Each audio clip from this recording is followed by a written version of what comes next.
Another Lost 45 on Billboard's Hot 100 the week of January 13th, 1968. Vicky Carr. The song is called The Lesson. She had that beautiful record in 1967. It Must Be Him. That was her blockbuster record that sold over 1 million copies. She's got a Mexican background, a Latino background. Her real name, well, I can't give you her full name. I can't pronounce her full name, but I'll attempt. I'll have a go at her first and last name. Her name was Florencia Cardona, but she's from she's first off she's from El Paso, Texas. 1962, she signed a deal with Liberty Records, and that's when she changed her name to Vicky Carr. And you're not gonna believe this. I just found this out. This is just an amazing piece of trivia that I just found out. Vicky Carr recorded the original version of "He's a Rebel." It went to number 5 in Australia, her version of that record. Top 10 in Australia.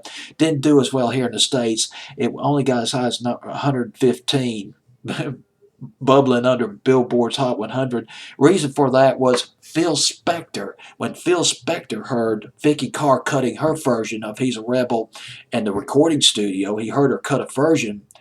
He recorded another version that was billed to the Crystals, and the Crystals version beat out the Vicky Carr version here in the States. The Crystals version, I think it went to number 1, either number 1 or number 2. It was top 5 here in America. She toured Vietnam in 1966. Then she came out with that huge hit, "It Must Be Him."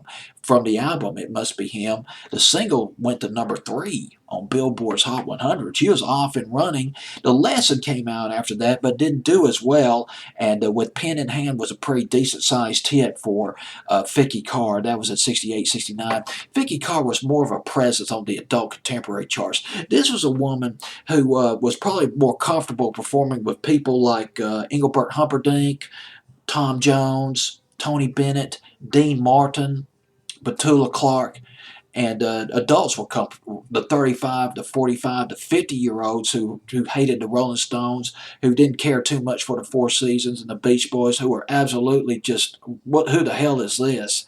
You know, their attitude towards Janis Joplin. God, this is awful music. They were into. They much preferred Vicky Carr. This was more in line of what they liked, and big presence on the adult contemporary charts. She sang for 5 presidents, including Richard Nixon and Gerald Ford. Vicky Carr with The Lesson at number 40. Let me double check. I believe it was at number 48 on Billboard's Hot 100. It was up from 59, jumped from 84 to 69, up 10 to 59, up 11 to 48, the week of January 13th, 1968.